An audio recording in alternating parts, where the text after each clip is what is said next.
Hello and welcome. You're watching To The Point.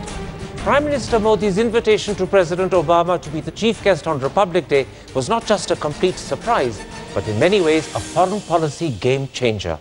Not only has this move the potential to transform Indo-US relations, but it also sends out a powerful message to the South Asian region with wider strategic implications for India's foreign policy. In addition, for many, this step establishes Narendra Modi as a master of foreign policy. There are even a few who compare this development to the Mutual Defense Treaty with the Soviet Union in 1971. So over the next 1 hour, we will explore the full dimension of this new opening in India's foreign policy. Is this proof that Modi and Obama have established a personal bond beyond politics? Will bilateral relations rise to a higher level? And how will this be viewed in South Asia, by Russia and China, and the world beyond?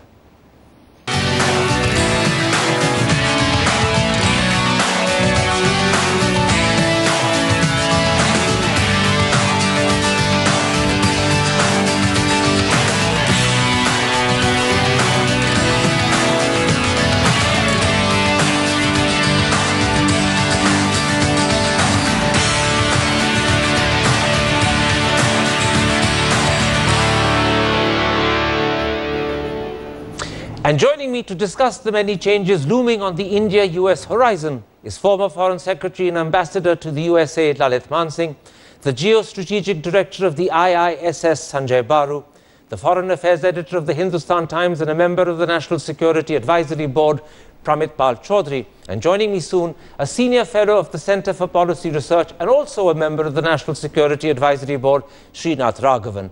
Also joining us from Washington, a Senior Research Fellow of the Davis Institute for National Security and Foreign Policy, Lisa Curtis. She'll be with us shortly. And the well-known American scholar and author of India Emerging Power and the India-Pakistan Conundrum, Stephen Cohen. Lalit Mansingh, let me start with a simple question.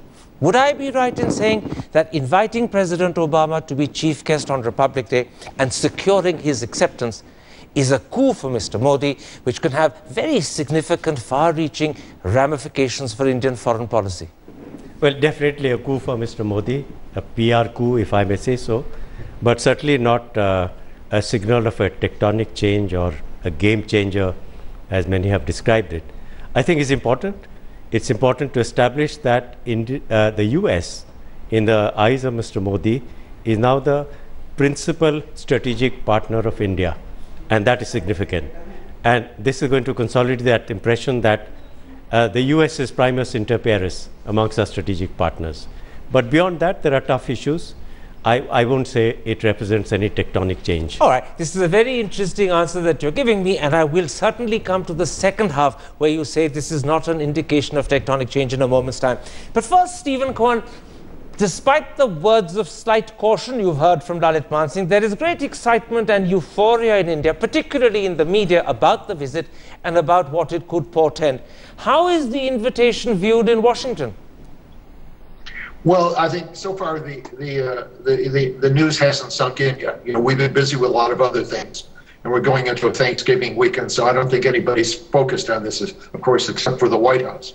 But they've been busy right from the Modi visit onward in trying to pull this together. My view is that there are three things that are important. One is this may lead to some clarification of the strategic relationship, because there's a lot of unanswered questions, particularly with regard to arms sales and technology. Secondly, it should move towards move on a number of other issues, such as climate and trade, which are a separate basket. And finally, it's important in terms of getting the two bureaucracies to talk to each other in a civilized fashion. That has not yet happened.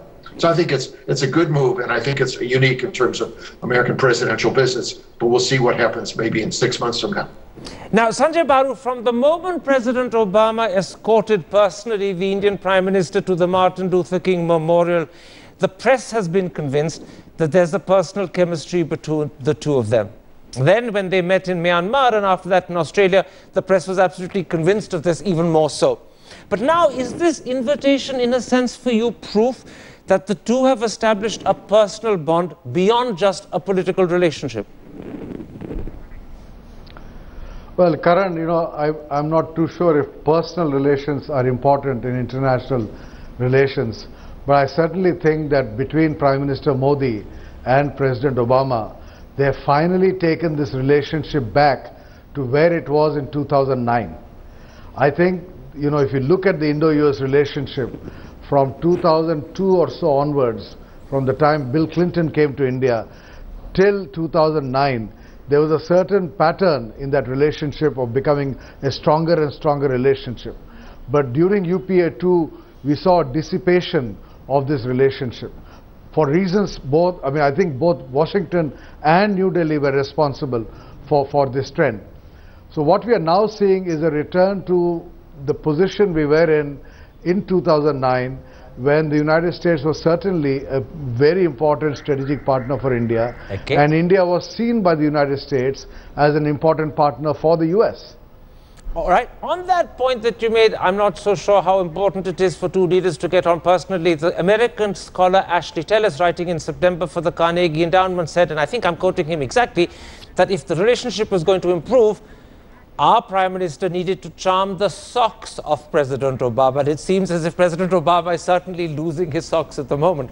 Srinath Raghavan, the opposite view, and this is expressed by some skeptics, is that the Obama visit is not that important because A, after the congressional elections, he's become what they call a lame duck, and secondly, his ratings are at literal rock bottom.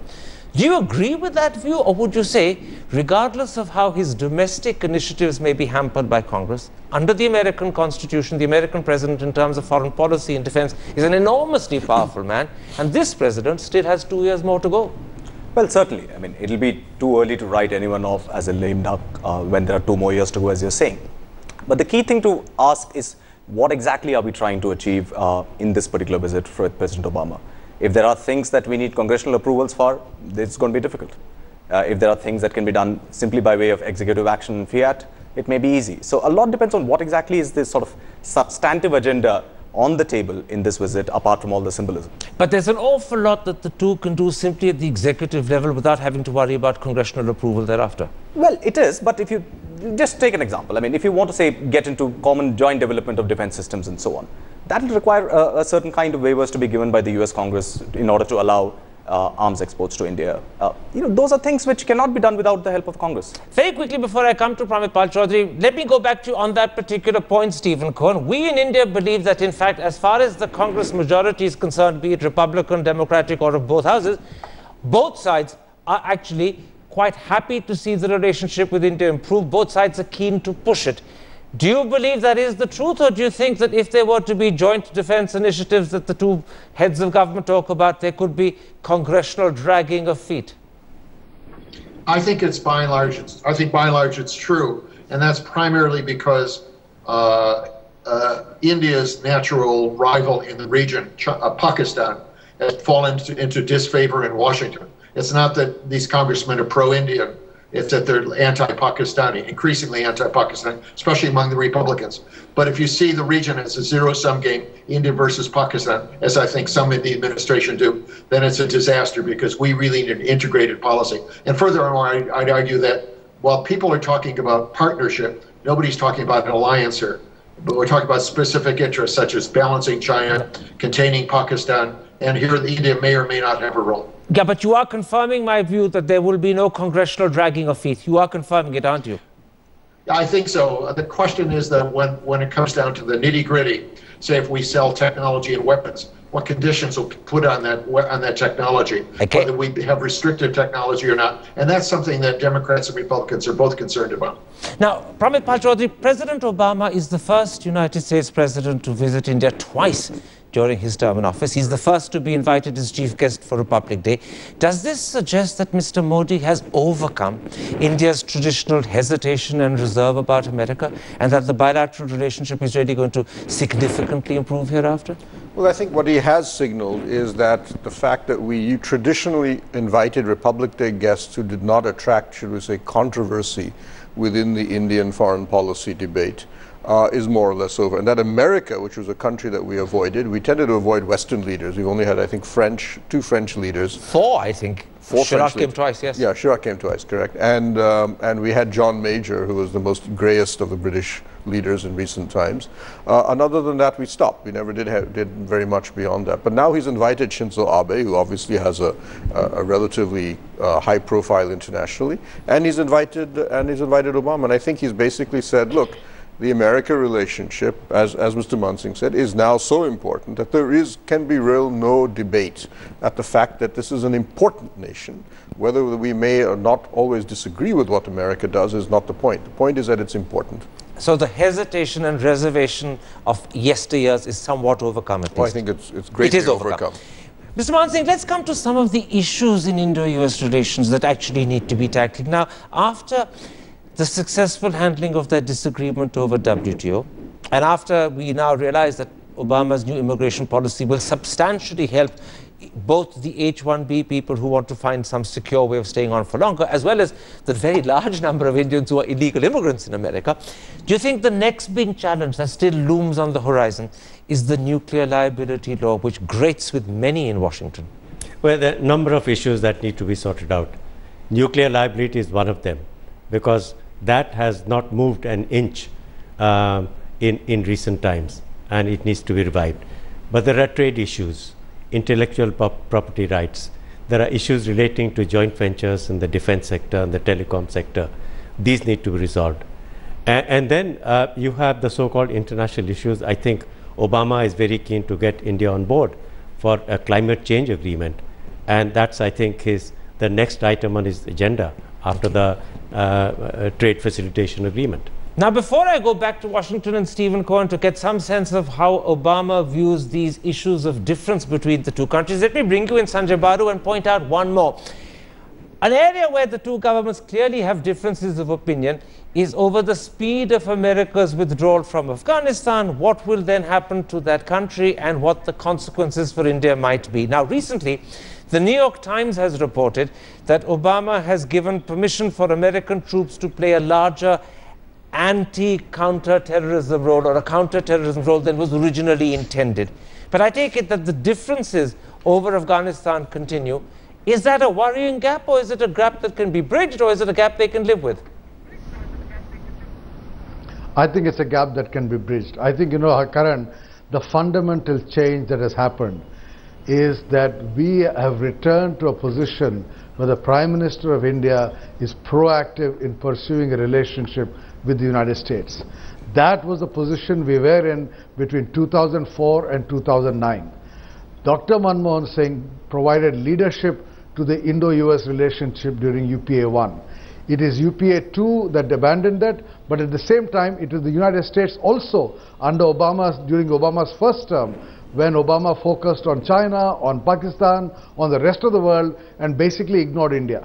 I think we have returned to a position where the two heads of government are willing to walk together, talk together. I think this is the important change, the change in Washington and the change in India. Let me, Stephen Cohen, ask you two specific questions. First, on nuclear liability. Does America actually want to see an amendment to the law in India? Because up till now, attempts to play around with rules and definitions haven't yielded the results Washington wants. So do you want a specific amendment? I think they probably do. That would satisfy or pacify a fraction of the Democratic Party who are most concerned about proliferation. But I don't think that's going to affect the overall strategic relationship.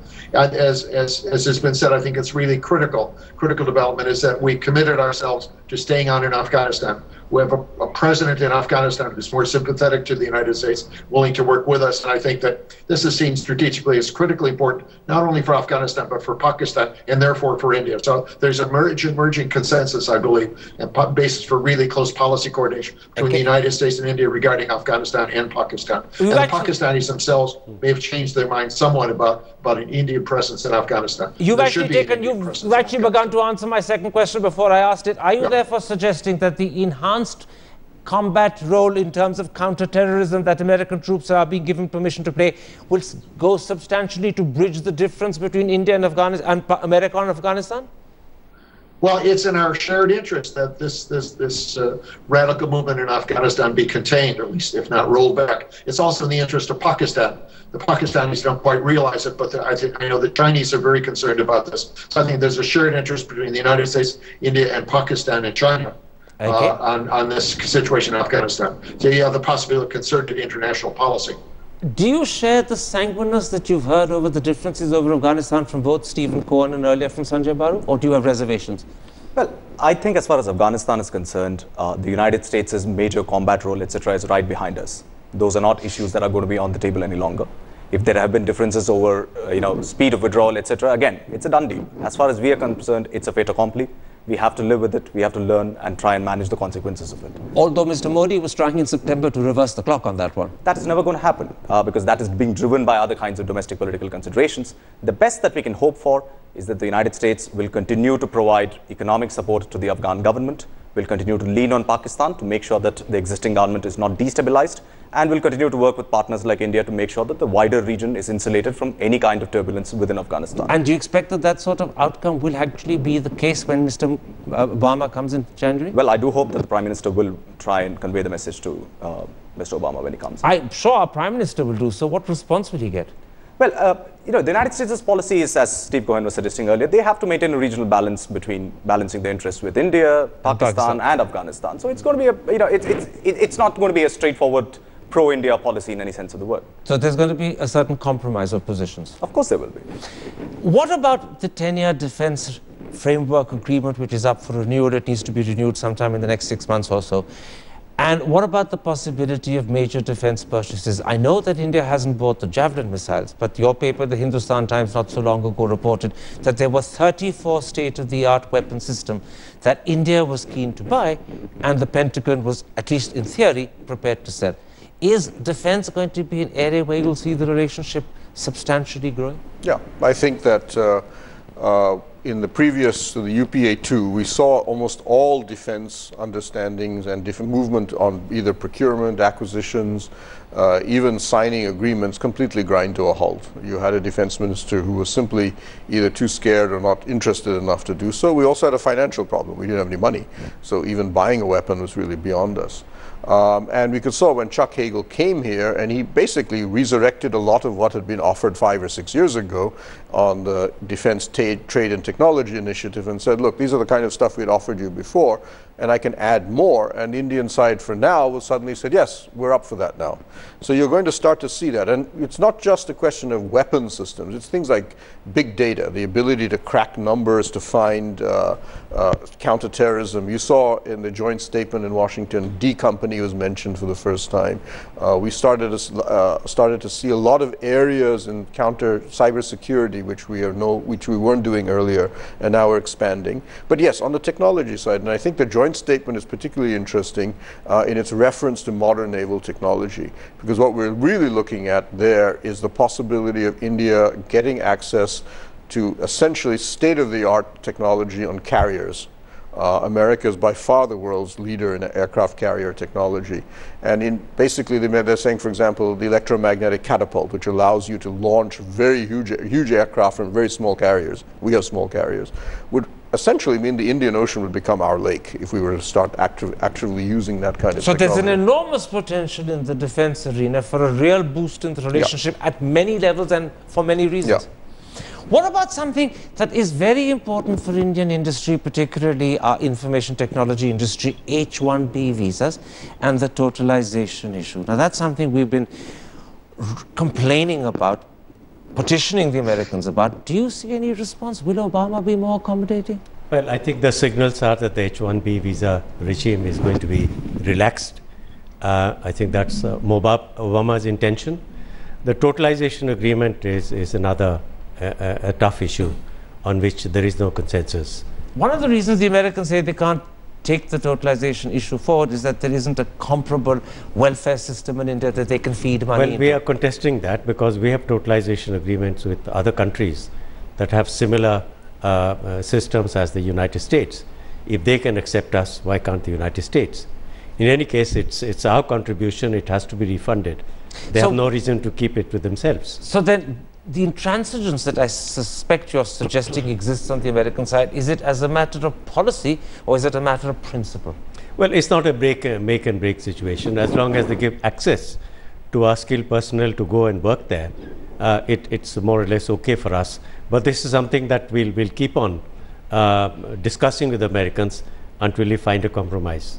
Professor Cohen, beyond the nuclear liability law, which has certainly grated with Washington for a while to come, what are the other critical issues in the relationship that Obama thinks he might want to bring up and sort out quickly? Well, I think as we move forward with this new level in the relationship, and I do see it as a qualitatively different level, I think one issue that will be critical, especially with regard to weapons and technology transfer, is the Indian inability to absorb technology and the American reluctance to share the technology. Our private companies are eager to sell, but there's a policy decision at a very high level that has to be made. That is, will American weapons be used by India for any purpose whatsoever, or will we put restraints on these weapons as we have in the past? And I don't think this issue has been discussed with the Indians at all, and it's going to take a few years at least before we get down to serious discussion. On the Indian side, as I mentioned, there's the whole defense production system is incoherent, and it's going to take the new defense minister a year or two to simply understand how deep the problem is. So I think these two issues are going to block this. It will slow down the relationship inside, in this one area. But it is important, military technology transfer. Sanjay Baru, on a range of issues, whether we're talking about defense, whether we're talking about Afghanistan, whether we're talking about nuclear law liability or H-1B and totalization, there is a need for both sides to compromise. Now, Mr. Modi is an extremely powerful prime minister. He has a clear majority in the Lok Sabha. He may not have that in the Rajya Sabha. Do you think, in addition to having the capacity to compromise because of his powerful position, would he be willing to, just to push the relationship further? Well, from whatever one has been reading in the media in the last few days and the signals that have come, it's very clear that Prime Minister Modi has completely taken charge of Indian foreign policy, particularly the relationship with the United States. These initiatives, I mean, the very fact that he tweeted the decision to invite President Obama as a chief guest for the Republic Day, I mean, this is really taking personal charge of an important initiative. I would imagine, and you don't need parliamentary majority for this. You need a prime minister who says, I will do this. And that's why I keep reminding you that that's the kind of situation we had till 2009. Okay. But I think today we have a prime minister who's saying, I have taken charge of foreign policy. I have taken charge of the Indo-US relationship. I have a relationship now with President Obama that I'm going to do business with the United States. I think that is a significant change from the Indian side. Okay. That we have gone back to the position we were in earlier, where we are willing to do business with the United States. If that was not the case, I don't see President Obama accepting the invitation to come for the Republic Day. I mean, after all, as some American commentator has already said, US presidents don't go for ceremonial occasions. He's not going to spend 2-3 days in Delhi just to be, see the fanfare and the Shandar parade on Rajpath. I mean, he's here to do business, right? So I'm sure he's convinced that he can do business with the Indian Prime Minister. Okay. And I imagine that we are now at a beginning of a new phase in this relationship. All right, let's take a break at that point. When we come back, we're going to move beyond the bilateral relationship between these two countries to talk also about the strategic message this visit sends out, as well as the message it sends out to the region and, of course, to China, to Japan and Russia. Keep with us. There's still a lot more in this discussion.